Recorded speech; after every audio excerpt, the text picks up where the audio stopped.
Hello everyone, welcome back to my channel. तो आज हम आपके लिए लेकर आए हैं एकदम खस्ता करारी क्रिस्पी टिक्कियों की रेसिपी। और देखिए कितनी करारी हमारी टिक्कियां बनके तैयार हुई हैं। बिल्कुल खस्ता, बिल्कुल करारी, अंदर तक फ्राई हुई हैं, एकदम बढ़िया। तो चलिए बनाना स्टार्ट करते हैं एकदम खस्ता करारी क्रिस्पी टिक्की की रेसिपी। तो यहाँ पर सबसे पहले मैंने ले ली है एक प्लेट और इसमें डाल दूंगी मैं यहाँ पर उबले हुए 5 से 6 आलू। और जो ये आलू लिए हैं ना, हमने पहले से ही उबाल करके रखे हुए थे और इनको मैंने फ्रिज में रख दिया था। देखिए हल्के से टाइट हो गए हैं, बस ऐसे ही हमें ये आलू चाहिए। आप क्या करें, आलू को उबाल करके पहले से ही 1 से 2 घंटे के लिए फ्रिज में रख दीजिए। इससे क्या होता है, जो आलू में एक्स्ट्रा नमी होती है ना, वो निकल जाती है, एकदम ख़त्म सी हो जाती है और बहुत अच्छे हमारे आलू हो जाते हैं। यहाँ पर इस तरह का मैंने एक ग्रेटर ले लिया है। आलू को सारों को इससे ग्रेट कर लेना है, बिल्कुल बारीक इसे हमें ग्रेट करना है, बढ़िया एकदम। बस कोई भी इसमें गुठली ना रहे, कोई भी लम्स ना रहे, बढ़िया इसको ग्रेट कर लेना है। तो मैं सारे आलू को इसी तरह से ग्रेट कर लूँगी, बिल्कुल बारीक इस तरह से। जो एक्स्ट्रा गिर रहे हैं ना, उनको भी लेकर के इस पे ही डाल के मसल देंगे और बहुत ही आसानी से ये एकदम बढ़िया ग्रेट हो जाते हैं। देखिए कितने बढ़िया जो है हमारे आलू ग्रेट हो गए हैं। देखिए इसी तरह से सारे आलू को मैं ग्रेट कर लूंगी।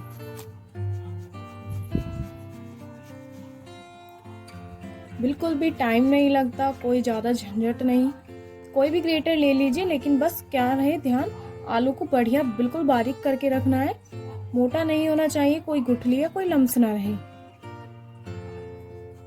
इसी तरह से सारे आलू बारीक कर लेंगे। तो आलू हमारे कद्दूकस होके हो गए हैं, बिल्कुल तैयार, कोई लम्स नहीं है बिल्कुल भी। देखिए आलू में कुछ भी बचा नहीं है, बिल्कुल हमारे आलू मेल्ट यानी कि ग्रेट हो गए हैं। तो अब क्या करना है, यहाँ पे मैंने लिया है आधा कप, मैंने यहाँ पे पनीर लिया था और उसको बारीक कद्दूकस कर लिया था। अब देखिए जो हमारा ये वाला पनीर है थोड़ा बिखरा बिखरा सा है। इसको हमने कैसे किया, हमने जो पनीर लिया था उसको हमने खोल करके 2 से 3 घंटे के लिए फ्रिज में ऐसे ही छोड़ दिया था। बस उगाड़ करके बिना ढके इसको रख दीजिए, ये थोड़ा टाइट हो जाता है और ऐसे कुछ इस तरह का बिखरा बिखरा सा हो जाता है। ये बहुत ही आसानी से कद्दूकस कर लीजिए। तो बस ऐसे ही हमने इसमें आधा कप पनीर ले लिया है।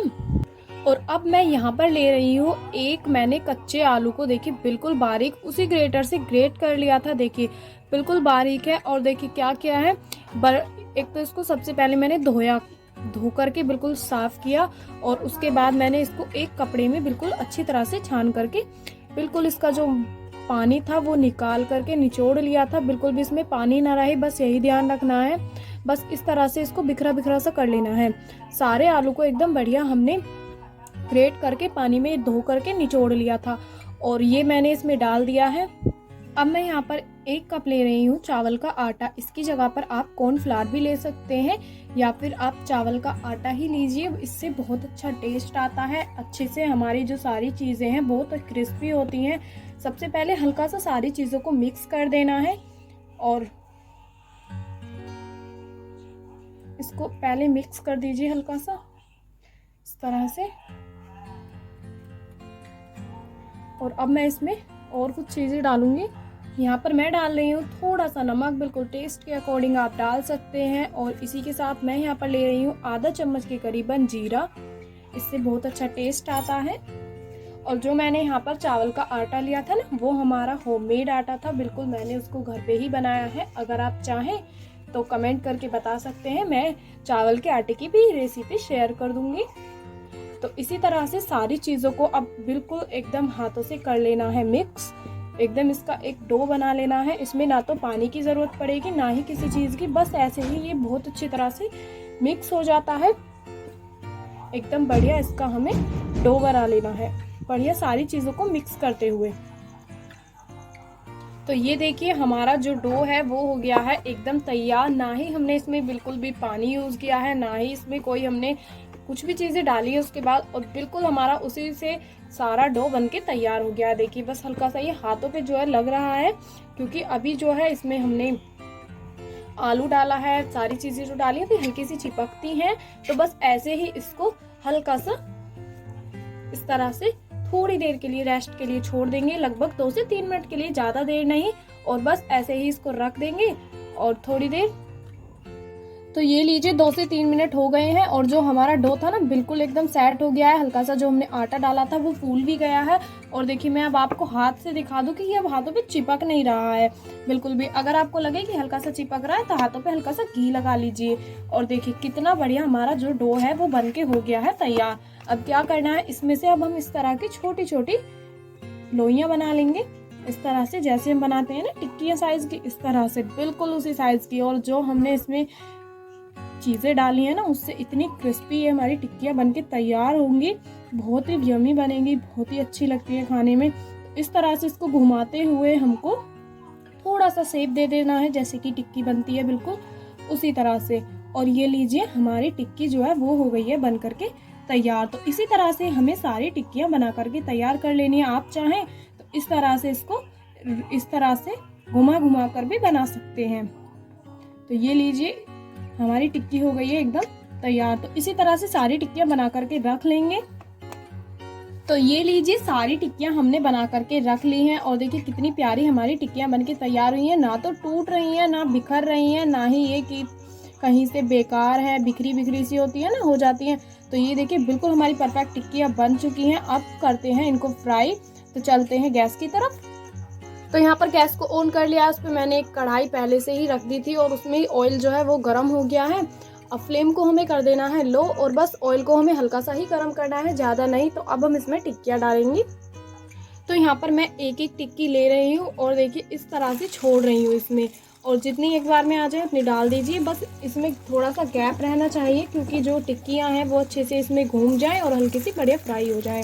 बस हल्का हल्का सा इसको इस तरह से जगह बना करके छोड़ देना है। और देखिए इस तरह से अब हमको एक साइड से इतनी जगह बनानी है कि इसमें ऑयल इस तरह से ऊपर से डाल सकें।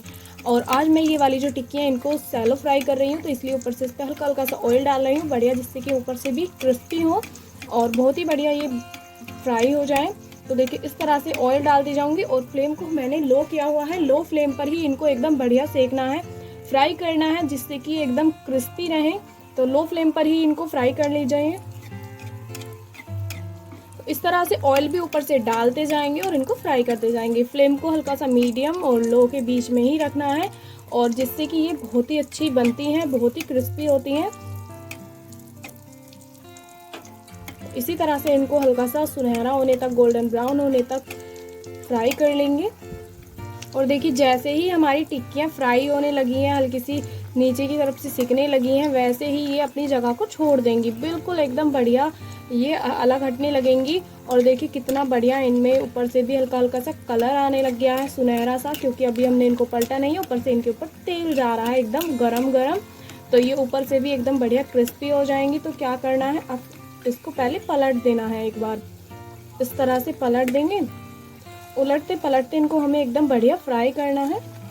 तो ये देखिए कितना प्यारा इसमें नीचे से कलर आया हुआ है हल्का सा। और इसी तरह से इसको भी पलट देना है, ऑयल में ही पलटना है हमें इनको। और ये देखिए ये भी नीचे से एकदम बढ़िया क्रिस्पी होने लगी है।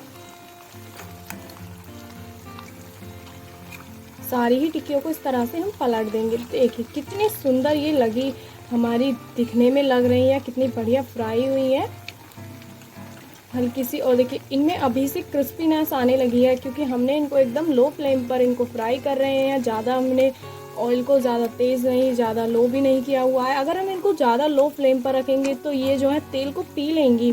और अगर हम इनको एकदम हल्की मीडियम और लो के बीच में रखेंगे तो ये बहुत बढ़िया क्रिस्पी हो जाती हैं, बहुत अच्छा कलर लेती हैं और बहुत ही टेस्टी भी लगती हैं खाने में। और इसी तरह से इनको दोनों ही तरफ से उलटते पलटते गोल्डन ब्राउन होने तक फ्राई कर लेंगे। ऑयल को इसी तरह से इनके ऊपर डालते जाना है क्योंकि जो टिक्कियां हैं वो दोनों ही तरफ से एकदम गोल्डन ब्राउन होनी चाहिए, एकदम क्रिस्पी सी होनी चाहिए। और फ्रेंड्स मैंने पहले भी टिक्की की रेसिपी शेयर की हुई है, अगर आपको देखना हो तो डिस्क्रिप्शन बॉक्स में लिंक मिल जाएगा, आप जाकर देख सकते हैं। और देखिए कितनी प्यारी हमारी टिक्कियाँ दोनों ही तरफ से फ्राई हो चुकी हैं। ये देखिए कितनी सुंदर लग रही हैं। तो ये लीजिए फ्रेंड्स हमारी जो टिक्कियाँ हैं कितनी प्यारी सीख चुकी हैं, एकदम बढ़िया फ्राई हो गई हैं, एकदम कितना प्यारा इन पे कलर आया हुआ है। और देखिए कितनी सुंदर दिख रही हैं, बिल्कुल भी ना ही चिपकी हैं, ना ही टूटी, ना ही फूटी, एकदम बढ़िया हमारी टिक्कियाँ बनके तैयार हो गई हैं। तो क्या करना है, इनको निकाल लेते हैं एक प्लेट में और इसी तरह से सारी टिक्कियों को बना लेते हैं, यानी कि फ्राई कर लेंगे। और सारी टिक्कियों को हम निकाल लेंगे। फ्लेम को हमने एकदम बिल्कुल लो कर दिया है। बिल्कुल क्रिस्पी, बिल्कुल खस्ता करारी हमारी टिक्कियाँ बनके तैयार हैं। तो इसी तरह से मैं सारी टिक्कियों को फ्राई कर लूँगी, बिल्कुल जैसे हमने पहली टिक्कियाँ की हुई हैं, एकदम गोल्डन ब्राउन। तो ये लीजिए, दूसरी बार की भी हमारी टिक्कियाँ हो गई हैं फ्राई और इनको भी निकाल लेते हैं। तो सारी टिक्कियाँ मैंने निकाल ली हैं और यहीं पर मैंने ली है आधा प्याज को मैंने इस तरह से गोल गोल कट करके रखा हुआ था।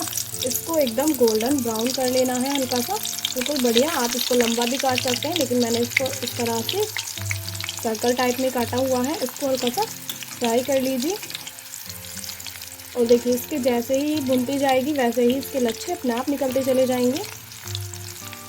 ये देखिए कितने बढ़िया हमारी जो प्याज है वो भुन गई है,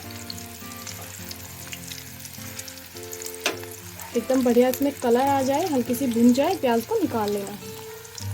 तो ये लीजिए हमारी जो प्याज है वो भी हो गई है भुन के तैयार। गैस को कर देंगे बंद और इसको भी निकाल लेंगे एक बर्तन में। तो ये लीजिए टिक्कियाँ हमारी हो गई हैं एकदम तैयार, बिल्कुल क्रिस्पी, एकदम खस्ता करारी। और देखिए एक और ख़ास बात बता दूं कि ये जो टिक्कियाँ हैं ना, ये फूली भी हैं और देखिए कितनी क्रिस्पी भी बनके तैयार हुई हैं। तो क्या करना है, हमने जो ये टिक्कियाँ बनाई थी इनमें सिर्फ नमक डाला था, क्योंकि अब ये फीकी लगेंगी हमें खाने में। तो अब इसका करते हैं हम मसाला तैयार। अगर हम इसमें पहले नमक या फिर नमक तो हमने इसमें हल्का सा डाला हुआ है, और अगर इसमें हम मिर्च वगैरह कुछ भी डाल देते या फिर कुछ मसाले डालते तो उससे क्या होता कि जो हमारा सारे मिक्सचर था उसमें थोड़ा सा पानी आ जाता, यानी कि वो पानी छोड़ देते हैं। तो इसलिए हमने इनको ऐसे ही फ्राई किया था। और देखिए कितनी क्रिस्पी, कितनी बढ़िया हमारी टिक्कियाँ बनके तैयार हुई हैं, बिल्कुल एकदम खस्ता करारी टिक्कियाँ। तो चलते हैं इसका मसाला बनाते हैं। तो यहाँ पर मैंने एक कटोरी ले ली है, इसमें मैं यहाँ पर डाल दूंगी इसमें 1 चम्मच भर के लाल मिर्च पाउडर डाल दूंगी मैं यहाँ पर। और इसी के साथ आधा चम्मच के करीबन डाल दूंगी मैं यहाँ पर नमक, आधा चम्मच के करीबन डाल रही हूँ मैं यहाँ पे चाट मसाला, 1/4 चम्मच मैं यहाँ पर डाल दूंगी गरम मसाला पाउडर। और अच्छी तरह से सारी चीज़ों को कर देना है बढ़िया मिक्स। और ये हमारा मसाला तैयार है। आप यहाँ पर जीरे वाला पाउडर भी डाल सकते हैं, वो फिलहाल मेरे पास नहीं था तो मैंने बस उसके बिना ही बना दिया है। और ये हमारा टिक्की वाला मसाला जो है वो हो गया है बनके तैयार। तो इसको रखते हैं अब साइड और चलते हैं अपनी टिक्कियों को करते हैं सर्व। और ये लीजिए इन टिक्कियों को मैंने सर्व किया है खट्टी मीठी चटनी के साथ, और ये मेरी होममेड चटनी है। अगर आपको ये रेसिपी अच्छी लगे तो ज़रूर ट्राई करना। और अब मैं आपको यहाँ पर एक टिक्की को सर्व करके बिल्कुल हलवा स्टाइल दिखाती हूँ। तो देखिए यहाँ पे मैंने इस तरह से एक टिक्की ले ली है, इसको हल्का सा इस तरह से तोड़ लेंगे। और देखिए बिल्कुल तोड़ करके कितनी प्यारी हमारी सॉफ्ट क्रिस्पी खस्ता करारी टिक्की बनके तैयार हुई है। तो इसके ऊपर यहाँ पर मैं डालूंगी थोड़ी सी चटनी मीठी वाली। और ये यहाँ पर ली है मैंने दही, और इस दही को मैंने पहले से ही छन्नी में छान करके बिल्कुल एकदम फाइन कर लिया था। और देखिए कितनी प्यारी हमारी टिक्की बनके हो गई है तैयार। अब ऊपर से फिर से चटनी और यहाँ पर थोड़ा सा इसका मसाला, और ये लीजिए हमारी टिक्की बनके हो गई है तैयार। और इसी के साथ मैं यहाँ पर डाल दूंगी जो हमने प्याज को फ्राई करके रखा हुआ था ना, ऊपर से उस वाली प्याज को। और ये लीजिए हमारी क्रिस्पी खस्ता करारी टिक्की बनके हो गई है तैयार। तो अगर आपको ये रेसिपी टिक्की की अच्छी लगे तो ट्राई करना, वीडियो को लाइक करना, चैनल को सब्सक्राइब करना और कमेंट करके हमें ज़रूर बताना कि आपको आज की ये रेसिपी कैसी लगी। तो thank you friends for watching.